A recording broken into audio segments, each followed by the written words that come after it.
हरे कृष्ण। ओम ज्ञानतिमिरान्धस्य ज्ञानाञ्जनशलाकया चक्षुरुन्मिलितं येन तस्मै श्रीगुरुवे नमः। श्रीचैतन्यमनोभीष्टं स्थापितं येन भूतले स्वयं रूपः कदा मह्यं ददाति स्वयं पदान्तिकम्।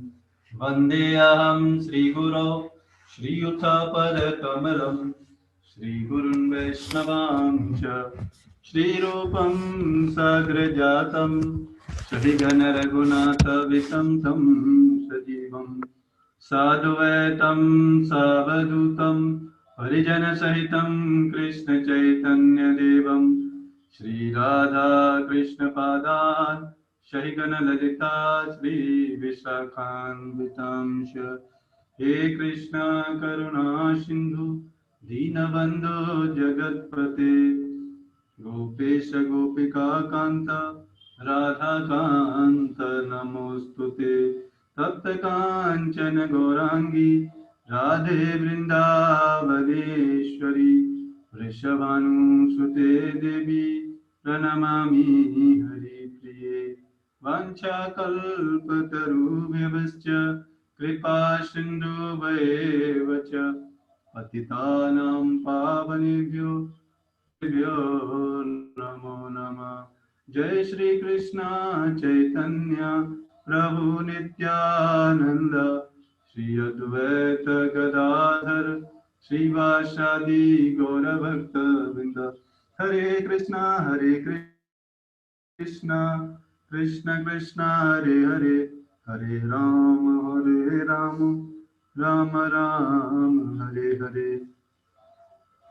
हरे कृष्णा। तो आपका हार्दिक स्वागत। और आज हम भगवत गीता के 3rd चैप्टर का 40th वर्ष डिस्कस करेंगे। और इस वर्ष में बताया गया है कि जो लस्ट है, जो इंद्रिय तृप्ति की इच्छाएं हैं, वो कहाँ कहाँ पर रहती हैं।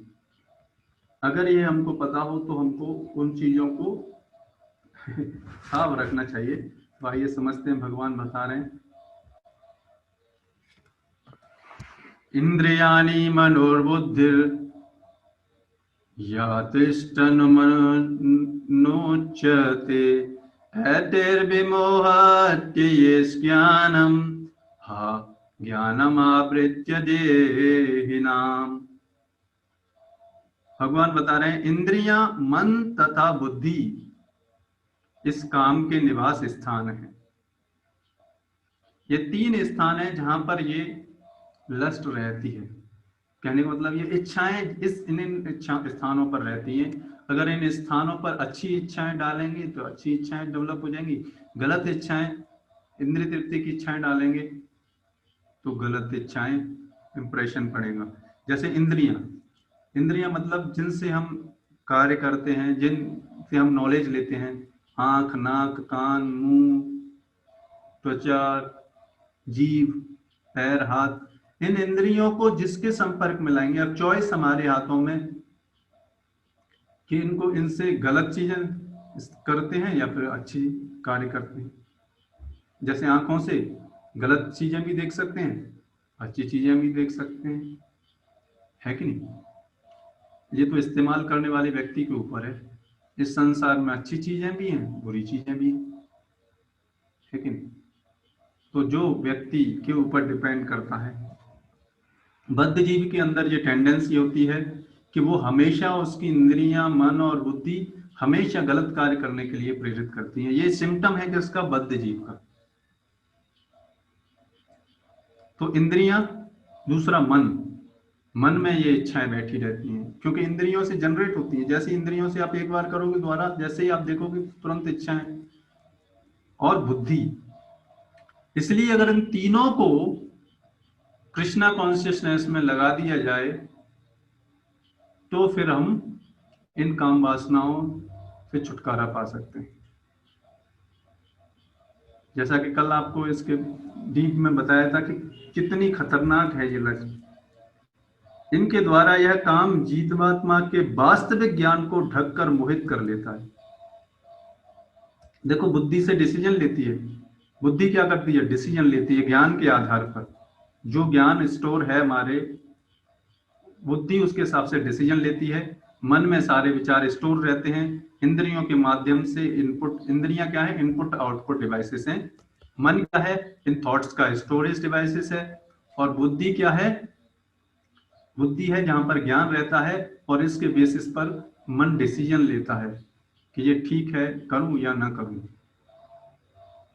ये पूरा इनमें रिलेशन है मन, बुद्धि और इंद्रियों के बीच में। जैसे आप कंप्यूटर में देखते हैं, इनपुट डिवाइसेस होती हैं, कीबोर्ड है कि नहीं, कुछ आउटपुट डिवाइसेस होते हैं, लाइट पेन, इस तरीके से बहुत सारी इनपुट डिवाइसेस होती है, माउस वगैरह, ये सब क्या है? इनपुट डिवाइसेस हैं। ये इंद्रियां हैं कंप्यूटर की, है कि नहीं? और इसका मन क्या है? मन है इसका प्रोसेसर। बुद्धि क्या है? बुद्धि जहां पर इसका हार्ड डिस्क। तो इस तरीके से बुद्धि डेटाबेस में से सर्च करके मन जो भी उसको ज्यादा इंप्रेशन वाली चीजें पड़ी होती हैं वही उठा के करवा देता है व्यक्ति पर। वही वही कंटेम्पलेशन फिर होता है। और फिर इसकी वजह से क्या होता है? यहाँ पर काम इच्छाएं बैठी रहती हैं, और अगर यहाँ की इच्छाएं हो, भगवान के प्रति प्रेम वाली इच्छाएं हो, तो वो प्रभावित करेंगी। बशर्ते कि हमने किन इच्छाओं को पाल रखा है, बशर्ते कि हमने किस कुत्ते को खिलाया है खाना, ये डिपेंड करेगा। हमने पहले ही बैड डॉग को खाना खिला खिला के मोटा कर दिया और गुड डॉग को कुछ दिया ही नहीं खाना, तो क्या होगा? हमेशा पहली नजर में क्या होगा? बैड डॉग, पहली फाइट में बैड डॉग धराशायी ही कर देगा अच्छे को। और यही हम सबकी स्थिति है। क्या होता है? जैसे ही एक बार इंद्रिय विचलित होती है, जैसे ही बिलबोर्ड देखते हैं और कहीं गलत चलचित्र देख लिया जाता है, तो फिर क्या होता है? सारा का सारा सिस्टम गड़बड़ा जाता है हमारा, है कि नहीं? तो इसलिए हमको इन इंद्रियों के माध्यम से भगवान के कार्यकलाप सुनने चाहिए, भगवान से रिलेटेड वीडियो देखने चाहिए, भगवान का कीर्तन सुनना चाहिए, भगवान के नामों का जप करना चाहिए। इस तरीके से जब हम इन इंद्रियों को इस तरीके से इंगेज करेंगे तो फिर मन में इंप्रेशन भी क्या अच्छे अच्छे बैठेंगे, और फिर बुद्धि में भी ज्ञान उसके आधार पर डिसीजन लेगा। लेकिन अगर ऐसा नहीं करेंगे तो फिर क्या होगा? जो ज्ञान है भी है वो क्या हो जाएगा? ज्ञान को, जो कि एक काम इच्छाएं क्या करेंगी? वास्तविक ज्ञान को ढककर उसे मोहित कर लेता है। तो ये समस्या का कारण है। और ये 3 स्थान ऐसे हैं जिसमें कोई मेडिसिन नहीं काम करेगी, ना इंजेक्शन काम करेगा, कोई वैक्सीन भी नहीं काम करने वाली, क्योंकि ये विचारों की चीजें हैं। विचारों की चीजें चेतना के माध्यम से, प्रयास के माध्यम से, है कि नहीं, भी की जा सकती हैं। इसीलिए तो अभी तक इतना साइंस एडवांस कर लिया मटेरियल उसमें, बट इन सारे मैटर्स में कोई सॉल्यूशन हो नहीं सकते। कोई भी साइंटिस्ट इस मैटर पे कोई सॉल्यूशन नहीं दे सकता। इसलिए भगवान बता रहे हैं कि ये सॉल्यूशन है और यही काम करेगा। क्योंकि शत्रु ने बद्ध जीव के शरीर के विभिन्न सामरिक स्थानों पर अधिकार कर लिया है। अब आप देखो, जैसे कोई राजा है या फिर मान लो अपना कंट्री है, कंट्री के बॉर्डर पे मान लो कोई हमारा जो दुश्मन देश है, दुश्मन देश अगर आप बॉर्डर की लाइन पर कब्जा कर ले तो फिर क्या होगा? तुरंत ही देश पर कब्जा हो जाएगा। उसी तरीके से इस शरीर के जो 3 स्थान है वहां पर लस्ट बैठी हुई है हमारे, तो फिर हम उसके चंगुल में हो जाते हैं, उसके बस में हो जाते हैं।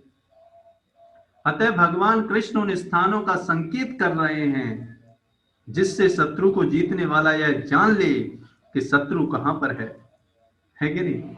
ये पता चले कि शत्रु बैठा कहां पर है, इसलिए और कहीं मेडिसिन और कहीं ना लगाएं। इन 3 स्थानों पर ही वर्क करने की जरूरत है। और ये 3 स्थानों पर वर्क किससे होगा? जप के माध्यम से, भगवान के बारे में श्रवण के माध्यम से, भगवान ने जो ज्ञान दिया है उसको पढ़ के, अध्ययन करके, इसी से सारी चीजें ठीक हो पाएंगी। और भगवान के द्वारा जो भोग लगाते हैं उस प्रसाद को पाने से क्या होगा? हमारी जिह्वा तुष्ट होगी। इससे 3 इंद्रियां ठीक होंगी, जिह्वा, उदर और उपस्थ, जननेंद्रियां ठीक होंगी इससे। है नहीं, भगवान के प्रसाद खाने से। तो इन तीनों स्थानों पर इसलिए भगवान बता रहे कि इन पर वर्कआउट करो फोकस्डली। मन समस्त इंद्रियों के कार्यकलापों का केंद्र बिंदु है। इंद्रिय मन क्या है? मन इन इंद्रियों को कंट्रोल करता है। इसलिए ये आगे आने वाले श्लोकों में ये भी बताया जाएगा कि मन इंद्रियों से ऊपर है। मन यानी मन इंद्रियों को कंट्रोल कर सकता है, बशर्ते कि मन स्ट्रांग हो तब, नहीं तो इंद्रियां उसको मन को खींच ले जाएंगी। अतः जब हम इंद्रिय विषयों के संबंध में सुनते हैं तो मन इंद्रिय तृप्ति के समस्त भावों का आगार बन जाता है। इस तरह मन तथा इंद्रियां काम की शरण स्थली बन जाते हैं। इसके बाद बुद्धि ऐसी कामपूर्ण रुचियों की राजधानी बन जाती है। बुद्धि आत्मा की निकट पड़ोसन है। तो बुद्धि क्या है? मन और आत्मा के बीच में है बुद्धि। अगर आप बुद्धि गलत है, गलत ज्ञान है बुद्धि के अंदर, तो इंद्रियों के द्वारा मन खींच लिया जाएगा। लेकिन अगर सही ज्ञान है और प्रयास किया है तो फिर क्या होगा? बुद्धि के द्वारा ये मन आत्मा की तरफ आकर्षित कर लिया जाएगा, है नहीं? काम में बुद्धि से आत्मा प्रभावित होता है, जिससे उसमें अहंकार उत्पन्न होता है। इसकी वजह से क्या होता है? गलत विचारों की वजह से फिर गलत धारणा बैठ जाती है, अहंकार उत्पन्न हो जाता है। क्या अहंकार? कि हम ये शरीर हैं, गलत आइडेंटिटी हो जाती है। और वह पदार्थ से तथा इस प्रकार मन तथा इंद्रियों से अपना तादात्म्य कर लेता है। और फिर हम क्या समझते हैं? बस मैं ये शरीर हूं और इस संसार में जो कुछ भी है वो मेरा है, बस यही संसार है और इसके बाद कुछ नहीं है। बस फिर क्या, वो सारा समय इस जीवन भर इस शरीर को भरण पोषण में ही लगा देता है और आत्मा के लिए कुछ कार्य नहीं करता है। आत्मा को भौतिक इंद्रियों का भोग करने की लत पड़ जाती है। इस तरीके से पता नहीं कितने जन्मों से हम इस भोग वांछाओं में जकड़े हुए हैं, जिसे वह वास्तविक सुख मान बैठता है। और जिसको कि हम सुख मान रहे हैं, उस एक सेकंड के सुख को इस संसार में हम बस इन सो कॉल्ड टेम्परेरी रिलेशंस के बीच में हम क्या मान बैठे हैं? ये मेरा भाई है, ये मेरा देश है नहीं, ये मेरा गांव है, ये मेरी गाड़ी है। इन सब के चक्करों में क्या हो रहा है? आसक्त होते जा रहे हैं। और आसक्त होते होते क्या हो रहा है? हमारा समय जा रहा है। और जिसको हम वास्तविक सुख मान रहे हैं, उसकी वजह से है जो वास्तविक सुख हम ले सकते हैं उससे हम दूर हो रहे हैं, है नहीं? इसलिए श्रीमद् भागवतम के 10वें स्कंद के 84वें अध्याय के 13वें श्लोक में आत्मा के इस मिथ्या स्वरूप की अत्युत्तम विवेचना की गई है। क्या बताया गया है? यस्यात्म बुद्धि कृणपे त्रिधातु के स्वधीय कलत्रादिपुभौमयज्यधि यतीर्थ बुद्धि सललेन कर्चिचत् नैव नैष्वाभिगे पुष् एव गोखरा। और ऐसा व्यक्ति जो कि इस शरीर के लिए ही जीता रहता है जिंदगी भर, ऐसे व्यक्ति के लिए भागवतम में क्या बताया गया है? जो मनुष्य इस त्रिधातु निर्मित, त्रिधात मतलब कफ वित्त और वायु, ये सारा शरीर कफ और पित्त और वायु से मिलकर बना है। आप देखो पूरे शरीर में क्या है? कफ, कफ से भरा है, पित्त पीव और वायु हवा। आयुर्वेद में इन तीनों के बैलेंस से ही बॉडी को ठीक किया जाता था, लेकिन अब वो साइंस अब विलुप्त हो गई है।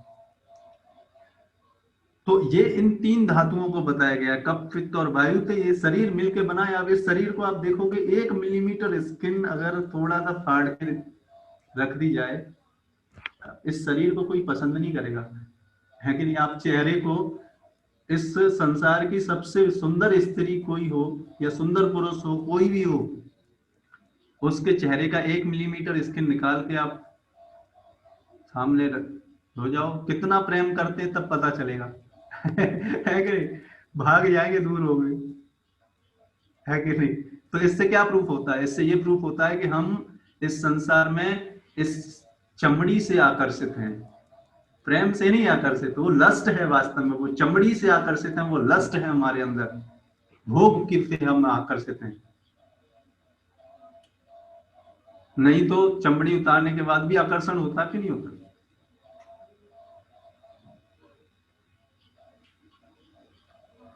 और इस त्रिधातु शरीर को आत्मस्वरूप जान बैठते हैं, और हम सब क्या, इस कफ पित्त और वायु को ही हम क्या मान बैठते हैं, सब कुछ मान बैठते हैं। और इसके लिए फिर समय दिन भर दिन रात मेहनत करते हैं। जो देह के विकारों को स्वजन समझता है, और जो देह इस शरीर से रिलेटेड लोगों को ही अपना समझता है, जो जन्मभूमि को पूज्य मानता है, जहां पर जन्म हुआ है उसको मानता है, अरे पूजता है उसको, और कुछ भी नहीं है कि। और जो तीर्थ स्थानों की यात्रा दिव्य ज्ञान वाले पुरुषों से भेंट करने के लिए नहीं, अपितु स्नान करने के लिए करता है। आजकल लोग तीर्थ स्थान किस लिए जाते हैं? पिकनिक स्पॉट मनाने के लिए।